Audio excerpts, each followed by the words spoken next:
जलियांवाला बाग हत्याकांड से कम नहीं, रवाई का तिलाड़ी गोलीकांड। उत्तरकाशी जिले के रवाई घाटी में हुए तिलाड़ी गोलीकांड जलियांवाला बाग हत्याकांड से कम नहीं था। 30 मई 1930 को हुए तिलाड़ी कांड में 17 किसान शहीद हुए थे और सैकड़ों घायल हो गए थे। बाद में 68 किसानों पर मुकदमे चले।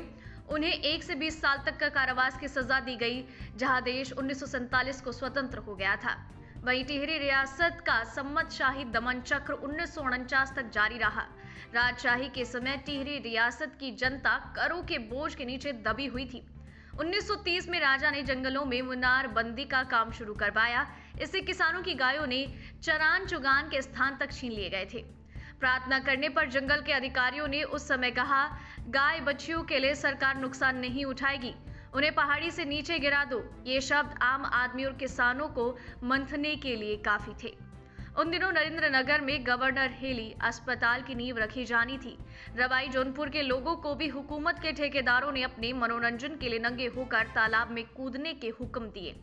गरीब जनता पानी में कूदी जरूर, पर बाहर निकली तो मन में विद्रोह की ज्वाला लेके।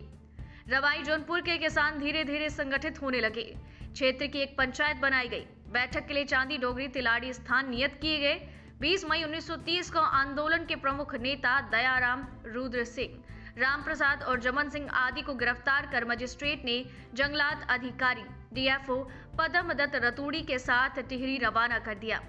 अगर पीछे पीछे अपने नेताओं का पता लगाने के लिए किसानों का एक जत्था भी आया। डीएफओ पदम दत्त ने निहत्थे किसानों पर रिवॉल्वर से डंडाल गांव के पास फायर कर दिया, जिससे 2 किसान घटनास्थल पर शहीद हो गए। कुछ घायल हुए और मजिस्ट्रेट को भी गोली लग गई। इन हत्याओं को देखकर पदम दत्त भाग खड़ा हुआ, पर किसानों की टोली घायलों को लेकर मजिस्ट्रेट सहित राजमहल पहुंची। हत्याकांड का किस्सा सुनकर पुलिस वालों के होश उड़ गए और उन्होंने गिरफ्तार किए लोगों को छोड़ दिया। उधर पंचायत के समस्त राज कर्मचारियों को किसानों ने बंदी बनाने का निश्चय किया।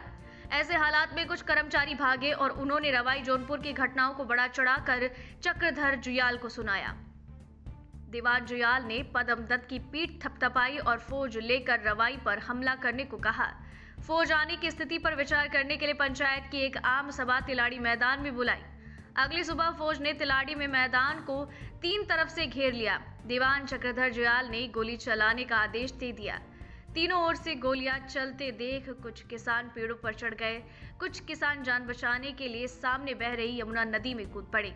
उस दिन यानी 30 मई 1930 को 17 किसान शहीद हुए और सैकड़ों घायल हो गए।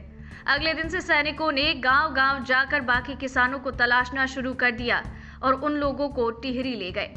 भोले भाले किसानों पर मुकदमे चले। बेकसूर किसानों को बाहर से वकील लाने की इजाजत नहीं थी। 68 किसानों पर मुकदमे चले और 1931 में सभी को 1 से 20 साल तक का कारावास हुआ। 15 किसान कष्ट सहते सहते जेल में ही मर गए। इन शहीदों की कुर्बानी ने धीरे धीरे संपूर्ण रियासत में क्रांतिकारियों को शोषण से मुक्ति की राह दिखाई। इसी को लेकर प्रत्येक वर्ष तिलाड़ी शहीद स्मारक पर क्षेत्रीय जनप्रतिनिधियों तथा स्थानीय लोगों द्वारा शहीदों को श्रद्धांजलि दी जाती है।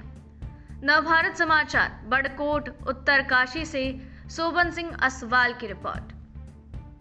प्रयास किया जाएगा तो पूरा एक प्लान बनेगा कि उसमें क्या कुछ करने की यहाँ ज़रूरत है। उसमें सड़क भी एक विषय होगा। मैं क्षेत्रीय जो हमारे जनप्रतिनिधि हैं, विधायक जी हैं, उनसे भी इसमें चर्चा करूँगा और प्रयास करेंगे कि क्या कुछ किया जा सकता है इस स्थान के लिए, जिससे तिलाड़ी का गौरव और बढ़े और इसकी जो ख्याति है वो हमारे पूरे प्रदेश में बल्कि पूरे देश में भी फैले। जैसे पीडब्ल्यूडी पहले भी मैं जानकारी लेता हूँ, पता लगेगा कि क्या कुछ हुआ है, करने की क्या आवश्यकता है, तो मैं संबंधित विभाग से बात करूँगा।